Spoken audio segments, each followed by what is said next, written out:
दोस्तों नमस्कार। मैं हिम्मत सेठ एक बार फिर आपके सामने उपस्थित हूँ एक नए विषय को लेकर। हम महावीर समता संदेश यूट्यूब चैनल से बोल रहे हैं और आपका बहुत बहुत स्वागत है हमारे इस यूट्यूब चैनल। आज दोस्तों दुनिया इन दिनों के इस एपिसोड में बात करेंगे पाकिस्तान, सऊदी अरब, तुर्की और के बीच में जो मक्का समझौता हुआ है, सुरक्षा समझौता, उसके ऊपर।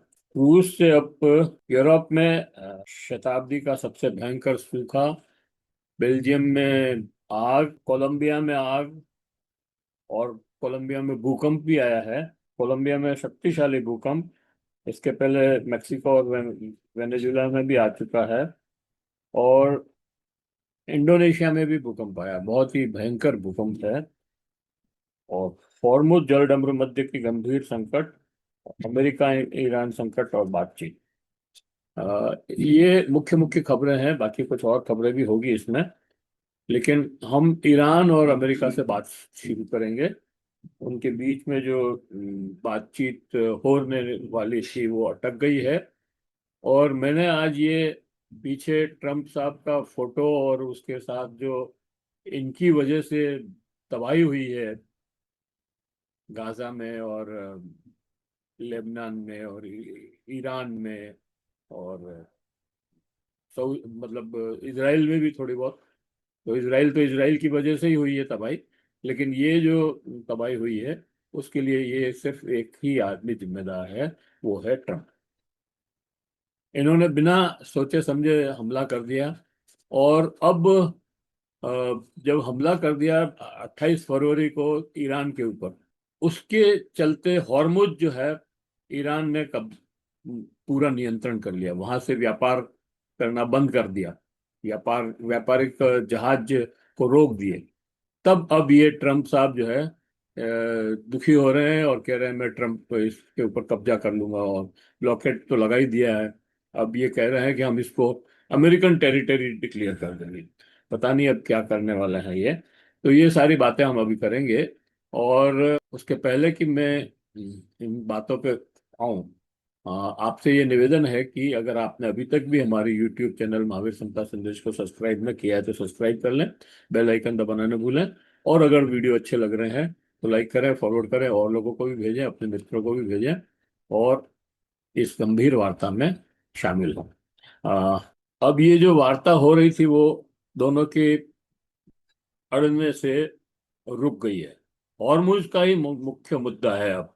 और हॉर्मुज वास्तव में ट्रम्प साहब के ना समझी से कहना चाहिए, या बिना सोचे समझे ईरान पर हमला करके उन 30 कमांडरों और सुप्रीम लीडर अली खamenei की हत्या कर दी, उसकी वजह से पैदा हुआ है।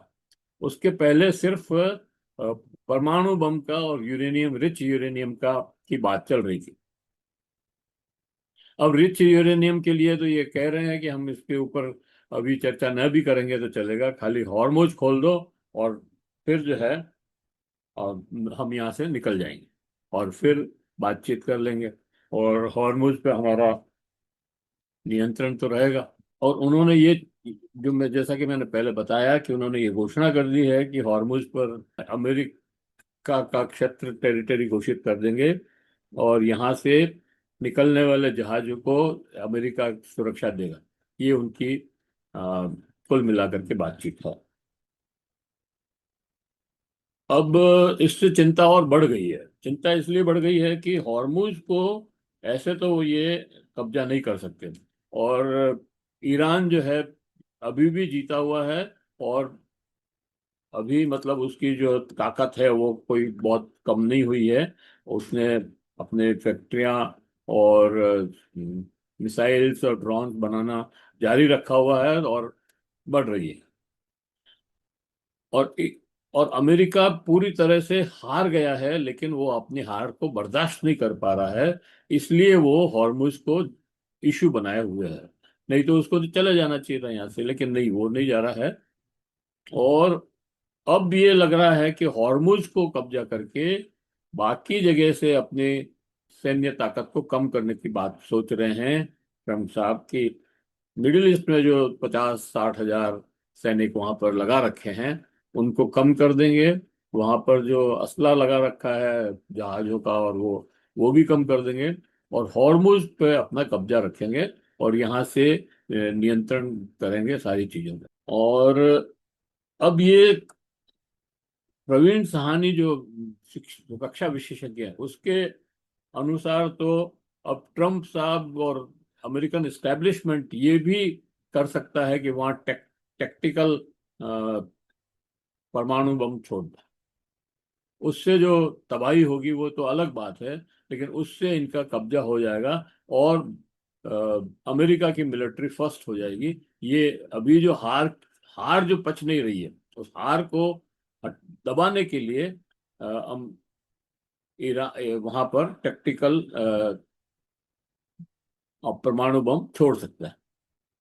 लेकिन ईरान की स्थिति थोड़ी डिफरेंट है। वहां पर इतने गुफाएं, टनल्स बने हुई हैं, और अंडरग्राउंड्स हैं, कि उस पर शायद अ, परमाणु बम का इतना असर ना हो। और फिर वो तो एक ही बार छोड़ सकते हैं परमाणु बम, तो बार बार तो छोड़ नहीं सकते। और फिर जो लड़ाई होगी उसमें ट्रम्प साहब कहीं टिक नहीं सकते।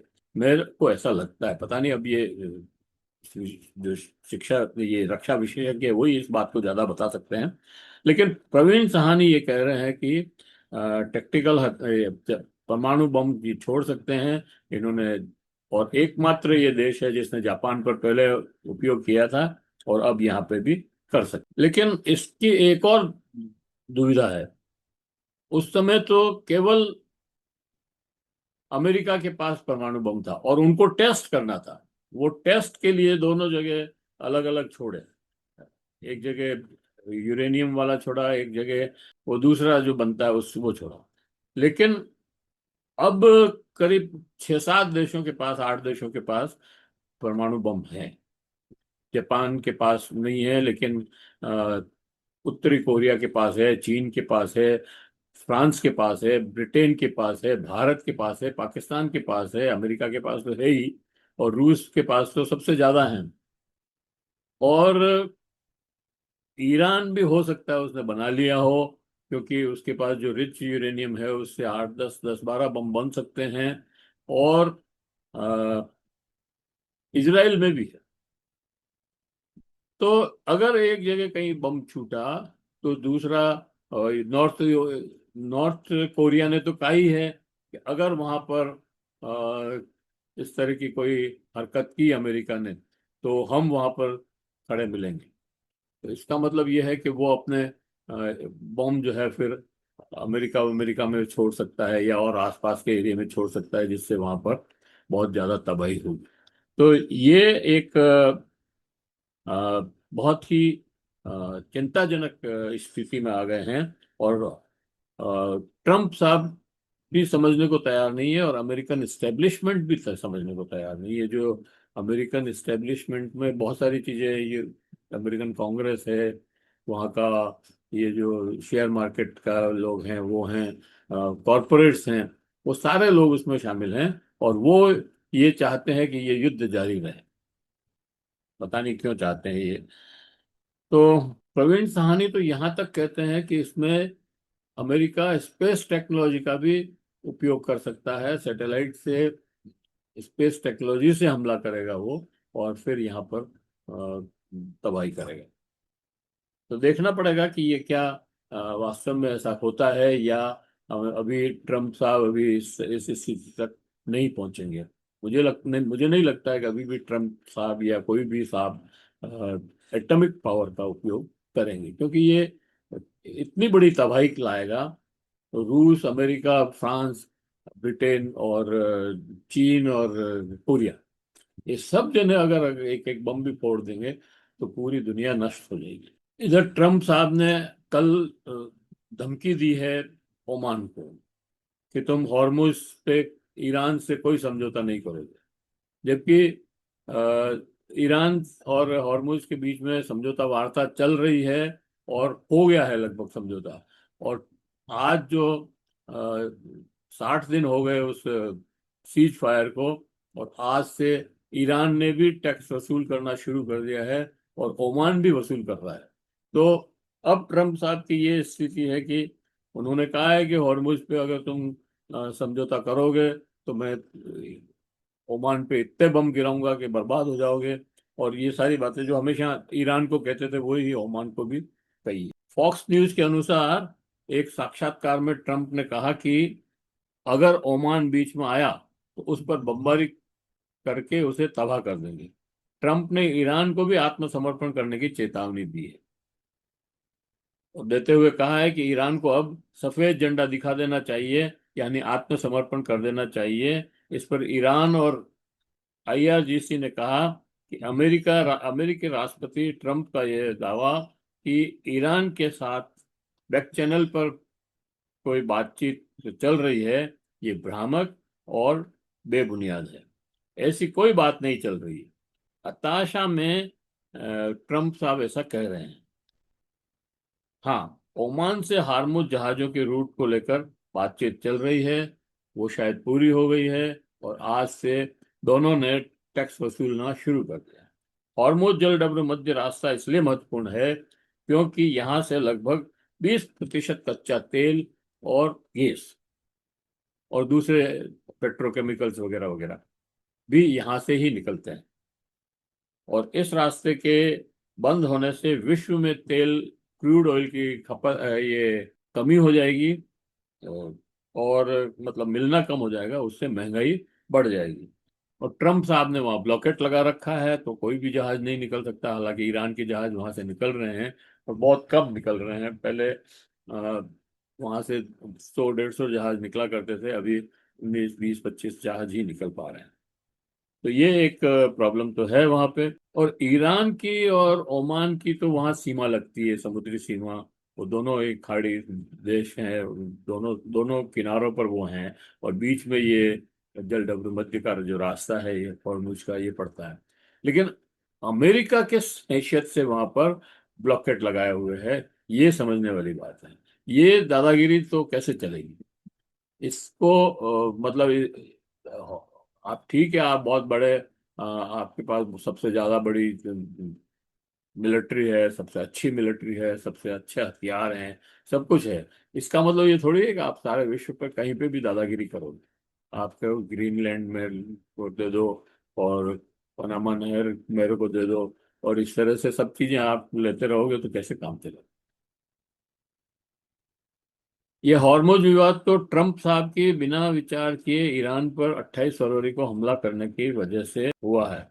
सुप्रीम लीडर अली खामनेई और उनके जो सेना के 30 कमांडर थे उनकी वहाँ मीटिंग हो रही थी और वो ट्रंप मतलब से बातचीत के लिए जाने वाले थे, बुलाया था उनको और उसके बीच में ये हमला कर दिया। इस उकसावे के और ये मोसाद के और इसराइल के उकसावे पे किया कि ये अच्छा मौका है, इनको मार देते हैं, सबको खत्म कर देते हैं। मिल ईरान जो है तहस नहस हो जाएगा, इससे सारे लीडर खत्म हो जाएंगे तो मिलिट्री पावर खत्म हो जाएगी और अली खamenei खत्म हो जाएंगे तो वहां पर उपद्रव शुरू हो जाएंगे और विद्रोह हो जाएगा। लेकिन ऐसा कुछ हुआ नहीं, तो इनका जो दांव था वो उल्टा पड़ गया। अब ये हॉर्मुज में ऐसे फंस गए हैं कि इनको परमाणु बम भी छोटा लग रहा है, ये बड़ा परमाणु बम है हॉर्मुज। अब अब ये तो फंस गए तो फंस गए, अब क्या कर सकते। अब ट्रम्प साहब वहां फंस गए हैं, बाहर निकलना चाहते हैं इस युद्ध से, लेकिन कैसे निकले, हार से हार उनको कबूल नहीं है। तो इसलिए वो हॉर्मुज पे अपना कब्जा बना जमा करके और वहां से निकल जाएंगे कि भाई हमने तो हॉर्मुज को खुलवा दिया और अब आप इसीलिए हॉर्मुज पर इतना नाटक चल रहा। अब अमेरिका की दूसरी जो एक प्रॉब्लम है, गाजा। गाजा पे अ, गाजा में अमेरिका शांति पीस बोर्ड बनाया है इन्होंने और वहां पर नया विकास करना चाहते हैं, अपने रिसोर्ट विसोर्ट भी बनाना चाहते हैं उसमें। और वहाँ की पब्लिक को, जो 22 लाख या 23 लाख पब्लिक है गाजा में रहती है वो उसको वहाँ से हटाना चाहते हैं और वो हटा करके दूसरे मुल्कों में उनको रहने के लिए भेजना चाहते हैं।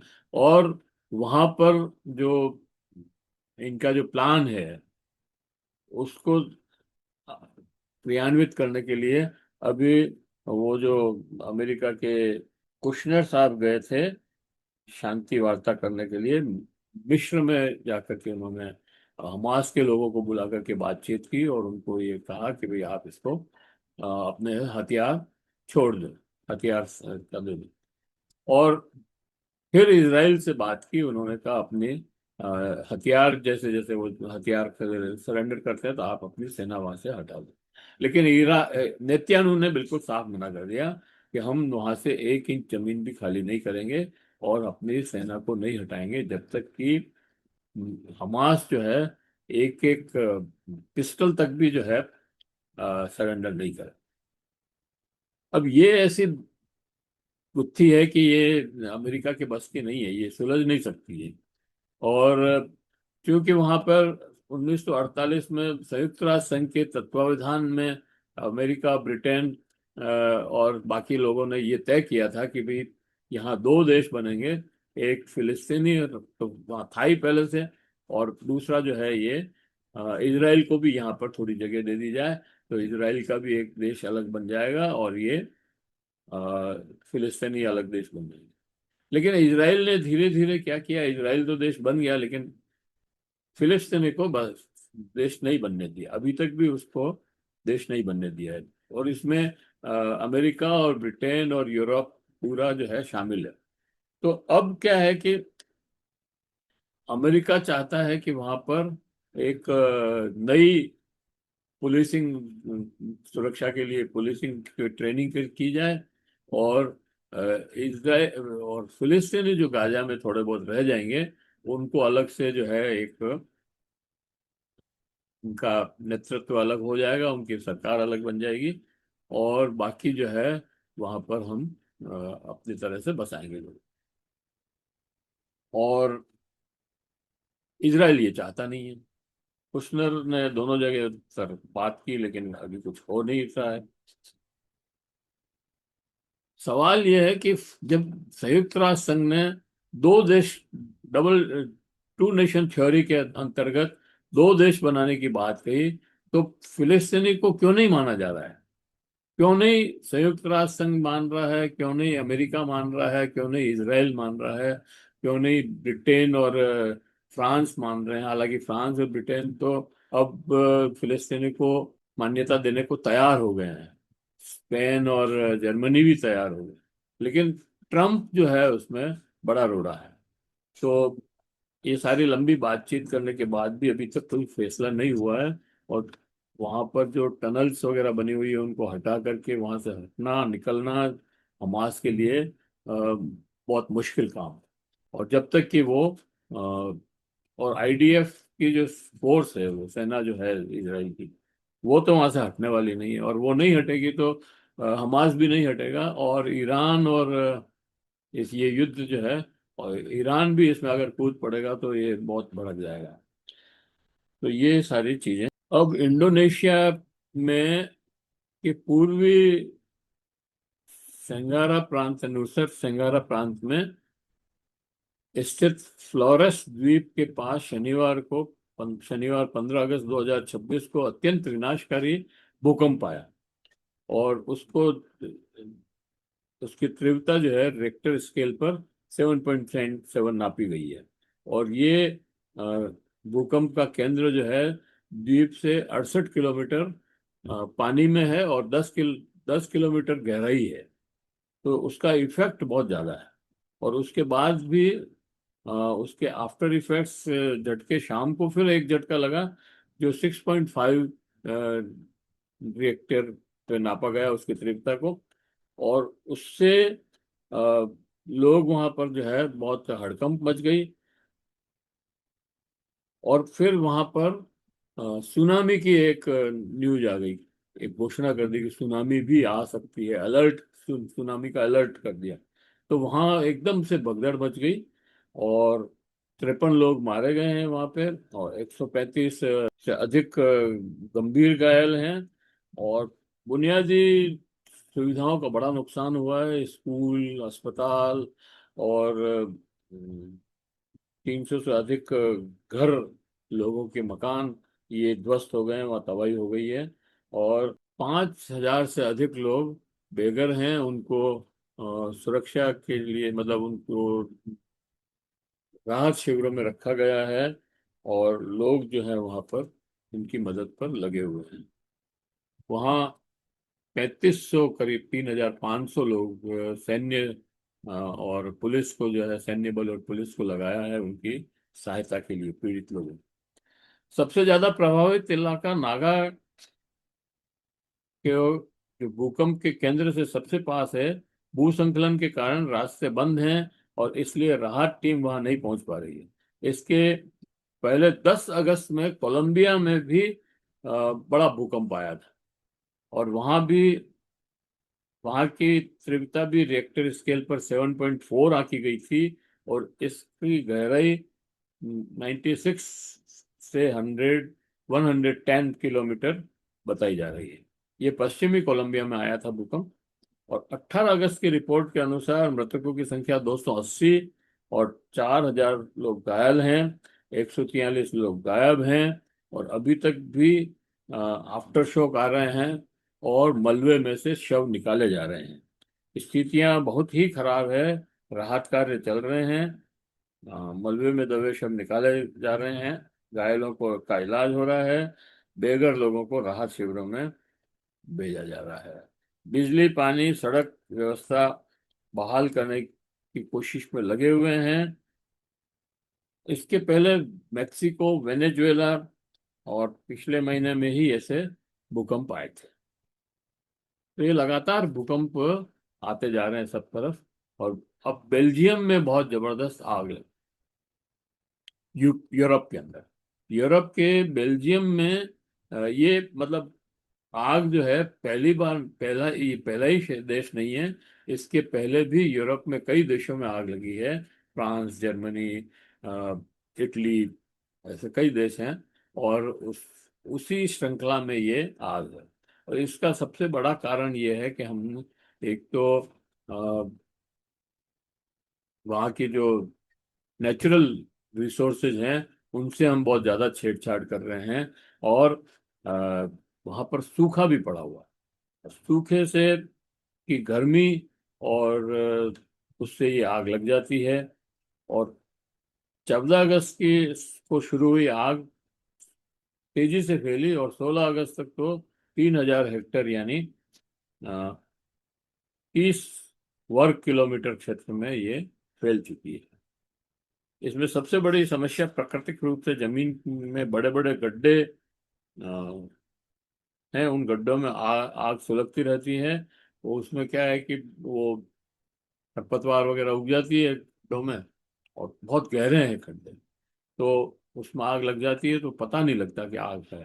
फिर जब तेज हवा चलती है, या और तेज हवा कुछ आता है, तब वो आग एकदम बाहर भड़कती है।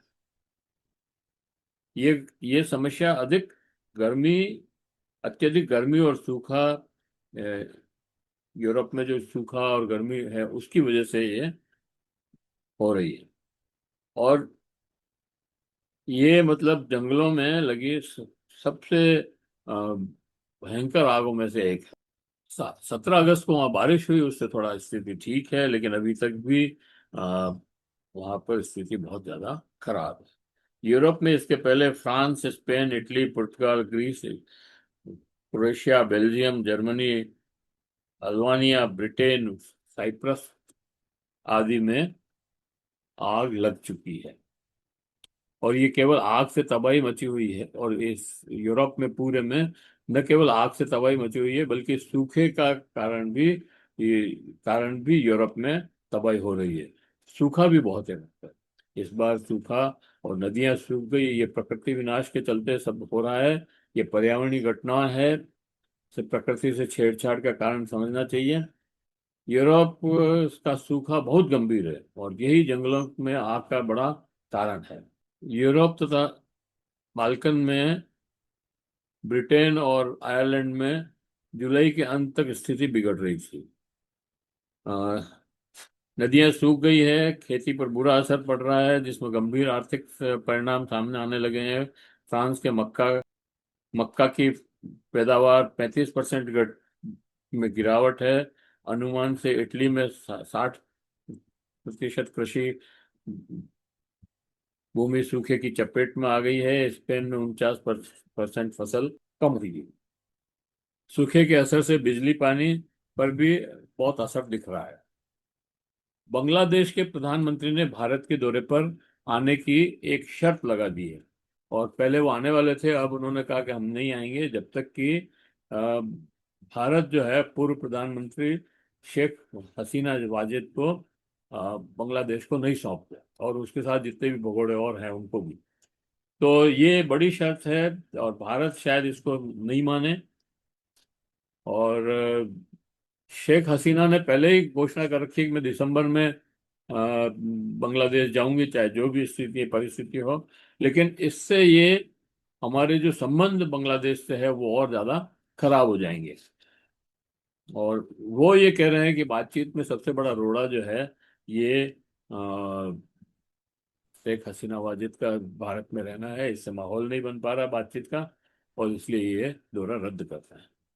अब रूस यूक्रेन के बीच विराम की कोई स्थिति अभी नहीं बन रही है। रूस ने पिछले हफ्ते यूक्रेन के मिसाइलें और ड्रोन से बड़े हमले किए। जेलेंस्की के अनुसार 1500 से अधिक ड्रोन और मिसाइल से हमले किए हैं। ये हमले ऊर्जा स्रोतों पर किए गए, बिजली और गैस संयंत्रों, रिफाइनरीज पर किए हैं। मतलब ऊर्जा के जो केंद्र हैं उनको नष्ट कर देना है। और अब सर्दी आ रही है, उसके पहले अगर यूक्रेन के ऊर्जा के ये संयंत्र नष्ट हो जाते हैं या ऊर्जा में की पूर्ति में कहीं बाधा आती है, तो वहां ठंड से लोग मारे जाएंगे। इसलिए ये सारा खेल हो रहा है। रूस ने यू, रूस के हमले से लक्ष्मी मित्तल जो हमारे भारतीय हैं, उनका एक स्टील प्लांट है वहां पर, वो भी डैमेज हो गया है। और यूक्रेन भी रूस के भीतर हमले कर रहा है, तो दोनों तरफ से बड़े हमले हो रहे हैं। अब पश्चिमी एशिया में एक बड़ा काम हुआ है। काम क्या हुआ है? एक समझौता हुआ है, सुरक्षा समझौता। मक्का सुरक्षा समझौता कहते हैं उसको। और वो जो है पाकिस्तान, तुर्की और सऊदी अरब के बीच में हुआ है। और उसकी खास जो बात है वो ये है कि एक दूसरे की मदद तो करेंगे ही, सुरक्षा के लिए भी, सुरक्षा के सामान बनाने में भी करेंगे, और तकनीक से भी करेंगे। और सबसे बड़ी बात यह कि एक देश पर कोई हमला करेगा तो वो तीनों देश पर हमला माना जाएगा। इस तरह का समझौता हुआ है। तो ये एक बहुत बड़ी चिंता, भारत के लिए बहुत चिंता की बात है, क्योंकि अ, सऊदी अरबिया तो कुछ भारत से दोस्ती भी है, लेकिन तुर्की और पाकिस्तान तो बिल्कुल दुश्मन जैसे ही हैं। और इन तीनों में समझौता होना मतलब भारत के लिए एक चिंता पैदा करना है। और इससे भी बड़ी बात ये हुई है कि ट्रंप ने, मतलब अमेरिका के राष्ट्रपति ट्रंप साहब ने इसको समर्थन कर दिया है। उन्होंने कहा ये अच्छा है, क्षत्रिय दल, क्षत्रिय जो देश हैं वो आपस में मिल करके और अपनी सुरक्षा करें, तो हम यहाँ से आराम से निकल जाएंगे। और उनका प्लान है कि ये जो 50-60 हजार मिलिट्री के जो आदमी लगा रखे हैं, ये इनको यहाँ से निकाल लें और हॉर्मुज पे कब्जा करके सारी बातें, तीनों पे हमला माना जाएगा। और तीनों देश जो है एक दूसरे को समर्थन करके उस लड़ाई से लड़ेंगे। भारत पर इसका असर यह है कि पाकिस्तान रणनीतिक रूप से की ताकत बढ़ी है। पाकिस्तान में तुर्की की सैन्य शक्ति और तकनीक काफी विकसित है। वो पाकिस्तान को मिलने लगेगी, और सऊदी अरबिया से आर्थिक सहयोग मिलेगा, तो ये नए हथियार भी बना सकते हैं और खरीद सकते हैं, और हमारे लिए एक मुसीबत बन सकते हैं। और इसमें एक और बात है कि चीन, तुर्की, सऊदी अरब और पाकिस्तान का एक नेटवर्क भी बन सकता है। अभी तीनों देश अमेरिका की छाया में हैं। इससे भिन्न और इसमें मिस्र और ईरान भी सदस्य बन जाते हैं, तो यह क्षेत्रीय संतुलन बनाने में सफल हो सकता है। इस ये फिर हमारे लिए बहुत ज्यादा मुश्किल पड़ जाएगा। शिया और सुन्नी का जो अंतर है वो इससे कम होगा, ये द्वंद्व कम होगा और खत्म हो जाएगा। भारत के लिए बड़ी कठिन स्थिति होगी, क्योंकि ऐसी स्थिति में भारत के साथ अमेरिका कभी खड़ा नहीं होगा। इस समय भारत को रूस के साथ रक्षा संधि को रिवाइज करना चाहिए। रिवाइज ना करें तो नई रक्षा संधि करें, और ऐसी रक्षा संधि नहीं हो कि एक दूसरे को समर्थन, मतलब ये युद्ध माना जाए, लेकिन युद्ध सामग्री मिले वहां से, और जो हथियार वगैरह जिसकी सप्लाई मिले, उनकी तकनीक मिले, यहाँ पर हम विकसित करें, कर सकें हथियार, इस तरह के हथियारों की सप्लाई हो। और भी कई चीजें हैं जो सैटेलाइट से या उनसे गुप्त सूचनाएं हमको मिले। तो इस तरह की बहुत सारी चीजें हैं जो हमको रूस से प्रदान हो सकती है, बशर्ते कि रूस और भारत एक गुट में एक साथ एक समझौता करें। इसका मतलब ये नहीं है कि भारत जो है रूस के गुट में आ जाए। रूस भारत अमेरिका के साथ, ईरान के साथ और पश्चिमी यूरोप के साथ, मतलब फ्रांस और जर्मनी और ब्रिटेन के साथ भी अपने संबंध अच्छे रखे। लेकिन सुरक्षा की दृष्टि से ये जरूरी है कि भारत को रूस के साथ कोई ऐसा एग्रीमेंट करना चाहिए कि जो हमें मजबूती प्रदान करे। तो ये सारी बातें थी जो आज के अभी दुनिया में चल रही है। और दुनिया इन इन चीजों, इन चिंताओं में फंसी हुई है। और अब ये भी लग रहा है कि हो सकता है तीसरा विश्व युद्ध शुरू हो जाए, क्योंकि अब अगर अमेरिका ने टेक्टिकल परमाणु हथियार का भी उपयोग किया मान लो, तो भी ये संभावना बढ़ जाती है। जय हिंद, जय भारत। मिलते हैं फिर किसी और वीडियो के साथ। आपका बहुत बहुत धन्यवाद, आभार।